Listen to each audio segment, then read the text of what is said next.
Bonjour et bienvenue dans ce test du FE200-600 5.6 6.3. C'est le dernier téléobjectif de chez Sony. C'est un objectif qui était extrêmement attendu par tous les gens qui aiment l'animalier et tous les gens qui aiment la photo de sport. C'est la première fois aussi que Sony débarque avec une optique, entre guillemets, évidemment on est chez Sony, abordable. Dans le sens où jusqu'à maintenant on avait le choix avec le FE100-400 qui lui coûte dans les 3000 €, qui fait partie de la gamme GM. Le 100-400, il s'arrêtait à 400 mm, sauf à lui mettre un téléconvertisseur qui fait encore une fois exploser son prix. Ensuite, on avait des focales fixes extrêmement lumineuses, extrêmement qualitatives, mais là c'est pareil, c'est des optiques qui sont à des prix stratosphériques dont seuls les pros peuvent arriver à mettre ce genre de budget-là dans ces objectifs. Ici, Sony débarque avec un 200-600 qui a été classé dans la gamme G, donc on n'est pas dans la gamme excellente professionnelle des G-Master, on est dans la gamme G, mais on arrive à contenir le prix à 2100 €. Alors, comme vous pouvez le voir, j'ai commencé par ça, c'est un objectif qui est absolument énorme. Alors ici, j'ai abusé un peu dans le sens où toute cette partie-là, c'est évidemment le pare-soleil. Donc on peut l'enlever, le pare-soleil, moi vous savez, je ne suis pas un super grand fan des pare-soleils. Ils ont leur usage, je les utilise dans certaines occasions, mais j'estime qu'ils ne sont pas toujours indispensables. Voilà, une fois le pare-soleil enlevé, vous avez vu, on a quand même réduit la taille de cet objectif-là. Pour autant, regardez, hein, ça reste un grand bébé. Alors, c'est un objectif qui est extrêmement long, qui paraît même ne jamais finir, hein. Franchement, j'ai jamais vu un objectif aussi gros de ma vie. On va s'arrêter 2 secondes sur le nom que Sony a voulu lui donner. 5.6, 6.3, sachez que dès 300 mm, vous êtes déjà à l'ouverture 6.3. Donc, la plupart des photos que vous allez faire avec cet objectif-là seront probablement à 6.3 ou à f8. Ensuite, dans le nom, on peut voir qu'on est dans la gamme G. Et la gamme G, ça veut dire que vous êtes dans la très bonne gamme d'objectifs de chez Sony, mais vous n'êtes pas non plus dans le niveau excellent. Alors, pourquoi cet objectif-là est plutôt dans G et pas GM? Je pense que c'est en grande partie dû à son ouverture. Clairement, avec une ouverture où la plupart des photos vont être prises à 6.3, c'est un objectif dans lequel vous allez clairement devoir régulièrement monter dans les ISO. Et la plupart des photos que vous allez prendre avec cet objectif-là va être entre ISO 500 et ISO 1000 probablement. Et donc, vous allez dégrader le piqué de votre photo. Ensuite, vous allez voir qu'on va avoir du mal à avoir une vraie séparation des plans et à avoir ces beaux bokeh qu'on aime tant. Et là, quand vous prenez un animal qui est extrêmement loin à 600 mm, vous allez voir que derrière, c'est absolument pas flou, hein. Et je pense que c'est ce genre de choses qui font que Sony a décidé de ne pas le classer dans la gamme GM. En termes de construction, il est extrêmement bien construit. Je vois absolument rien à redire. Sachez qu'une des particularités de cette optique-là, c'est d'avoir un zoom interne. Ça veut dire que lorsque je zoome ici avec la bague de zoom, l'objectif ne s'agrandit pas. Un des intérêts de cette construction-là, d'avoir un objectif qui ne grandit pas, contrairement par exemple au 100-400 que j'ai là, hein, comme vous pouvez voir, qui grandit quand on zoome, c'est lorsque vous êtes sur un monopode, sur un trépied ou à main levée, vous avez le poids qui est parfaitement distribué et surtout qui ne varie pas. On n'a pas cette impression-là quand le zoom s'étend d'avoir plus de poids sur le devant de l'appareil photo. Donc ça, c'est vraiment bien. Par contre, Sony a fait un choix un peu bizarre qui est d'habitude, on a des 150-600. Ici, Sony a décidé de faire un 200-600. Donc quelque part, il nous manque les 50 petits millimètres qui nous permettaient de dézoomer plus sur la plupart des objectifs concurrents. En plus, de par cette construction avec un zoom interne, on a un objectif qui est beaucoup plus long que ses concurrents. Par contre, il va avoir l'avantage, puisque c'est un objectif qui est évidemment tropicalisé pour être utilisé en tout temps, d'être vraiment entièrement imperméable à toutes les impuretés, à la poussière, à la pluie. C'est un objectif dans lequel on ne va vraiment pas avoir peur de l'utiliser en extérieur. Allez, on continue le petit tour du propriétaire. On va avoir pas mal de boutons sur cet objectif-là. On a un premier commutateur pour mettre la mise au point, un commutateur de limitateur pour accélérer la mise au point sur une plage de distance. On a la possibilité d'activer ou non la stabilisation. Je vous conseille de la laisser activer en tout temps, même si vous êtes sur un trépied. Et ensuite, on a les 3 modes. On a le mode 1 qui est, si vous voulez, le mode par défaut de la stabilisation. On a le mode 2 si vous aimez faire des panneaux, si vous aimez faire des filets horizontaux. Et ensuite, on a le mode 3 qui est un peu le mode si vous êtes en train de bouger comme un fou avec l'objectif et que vous suivez des sujets dont les mouvements sont complètement imprédictibles, vous vous mettez en mode 3. Ensuite, on a un collier de trépied que vous pouvez voir. Collier de trépied, évidemment, qui peut vous permettre, si vous êtes sur un monopode, de passer de paysage à portrait sans devoir rien changer. Donc, c'est extrêmement pratique.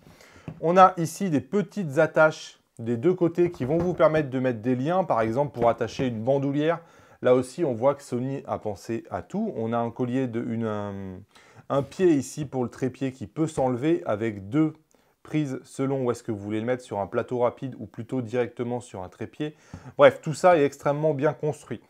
Par contre, un truc qui m'a un peu personnellement agacé avec cet objectif-là, c'est l'ordre des bagues. On a une bague de zoom que vous pouvez voir ici, donc qui permet de zoomer, hop, comme ça. Donc elles sont extrêmement grosses, elles ont exactement la bonne préhension, tout ça, il n'y a pas de problème.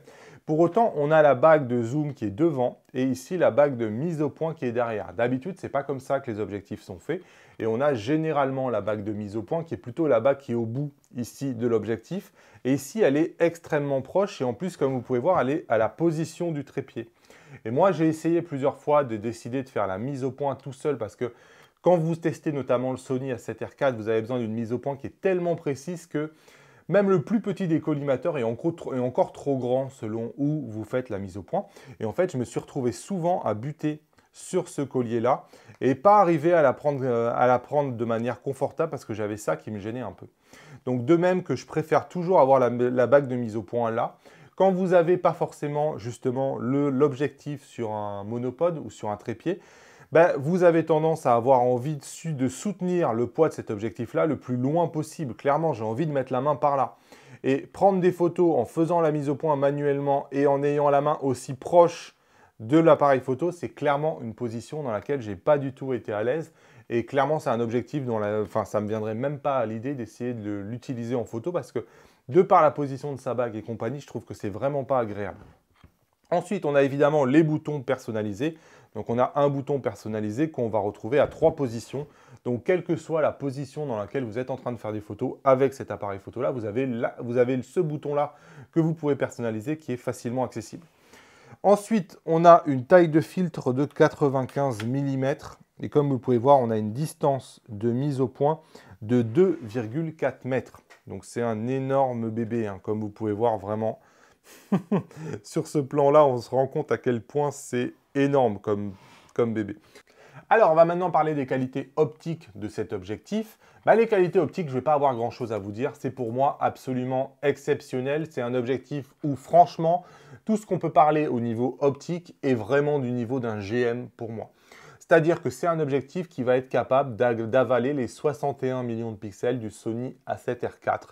Et qui peut le plus, peut le moins, s'il avale les 61 millions de pixels du Sony A7R4, il avale sans aucune difficulté les 42 millions de pixels du Sony A7R3 et les 24 millions de pixels du A7 III et du A9.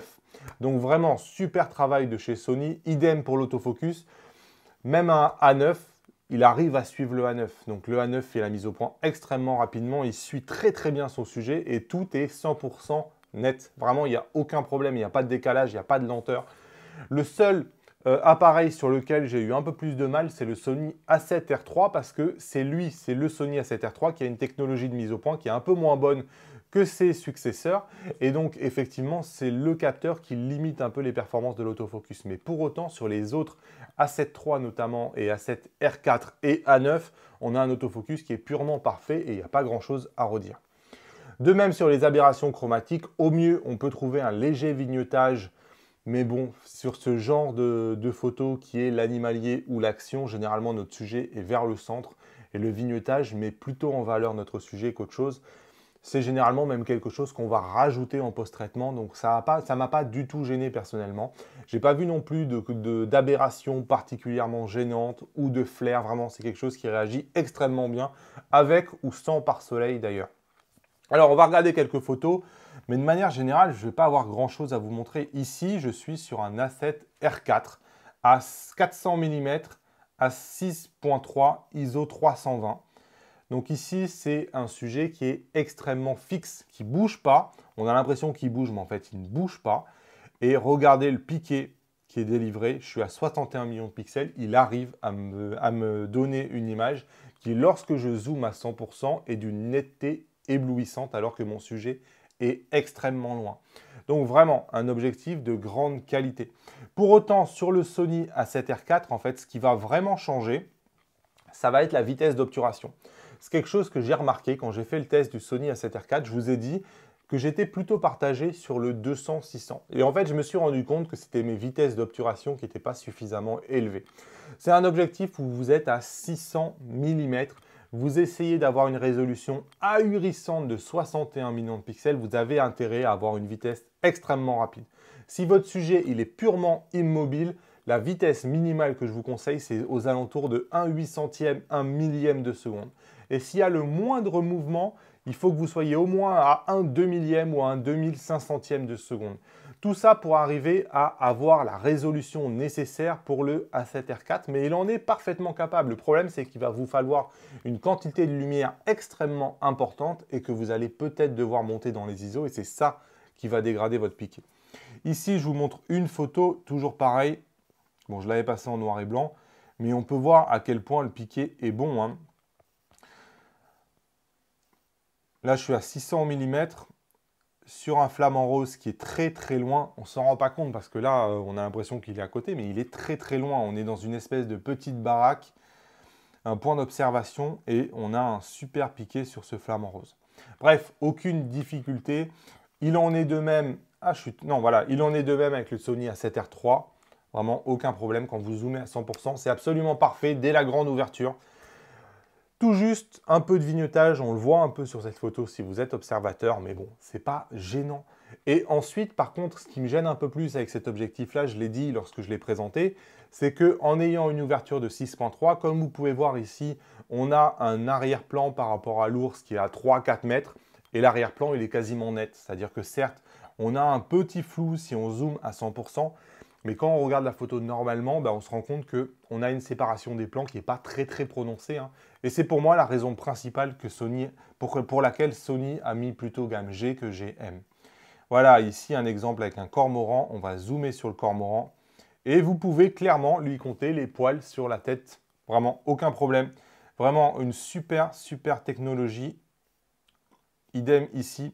On peut voir à quel point les images du R3 remplissent vraiment à 200% finalement les 42 millions de pixels. Et on a un piqué qui est absolument incroyable. Là où c'est plus dur avec le Sony R4, hein, il en est capable, mais il faut des vitesses d'obturation extrêmement élevées. Il faut vraiment des bonnes conditions pour y arriver. Allez, un autre exemple sur une chouette. Regardez, pourtant, la chouette, elle n'est pas cadrée serrée, hein. 600 mm, 6.3, 42 millions de pixels, boum. Et là, c'est pareil, on peut compter toutes les plumes, on peut voir tout le détail dans l'iris, on peut voir tout ce qu'il y a dans le bec, etc. Vraiment, c'est admirable. Bon, évidemment, on peut continuer comme ça pendant longtemps, hein. Sur le Sony A9, c'est exactement la même chose. Je viens de vous montrer qu'il était capable de faire 61 millions de pixels. On imagine bien qu'il est capable sans aucune difficulté de faire les 24 millions de pixels du A9 ou du A7 III. Un autre exemple au A9. Alors ici, on peut voir la séparation des plans, le bokeh justement. Vous pouvez voir que je suis à 600 mm 6.3. Il y a peut-être 50 mètres, hein, entre l'arbre ici qui est au milieu de la rivière et le bord de la rive là-bas où il y a les autres arbres. On peut voir qu'on arrive à avoir une jolie séparation des plans, mais ce n'est pas la folie non plus, hein, comme on peut voir, comme on a l'habitude des fois à 600 mm. Il ne faut pas s'attendre à quelque chose d'extrêmement séparé. Ici, sur le A9, évidemment, 24 millions de pixels, on a un piqué qui est admirable. Regardez les détails qu'on a dans ces nids, dans cet arbre. On n'a vraiment rien à reprocher. Alors, si vraiment il fallait terminer par une dernière note, sachez que c'est sûr que c'est un piqué qui est excellent au centre et qui est un tout petit peu moins bon sur les côtés. Il reste très bon, mais on n'est pas non plus au niveau du centre. Alors, c'est pas un objectif qui, pour moi, se dédie au paysage, mais bon, si vraiment c'est quelque chose qui vous intéresse, sachez que regardez ici au centre, c'est purement génial. Et sur les côtés, on est un tout petit peu en retrait. Voilà pour les qualités optiques de cet objectif. Donc Sony livre là une excellente copie, hein, c'est franchement presque parfait. En complément de tout ça, on a la compatibilité avec les téléconvertisseurs. Donc vous avez le multiplicateur 1.4.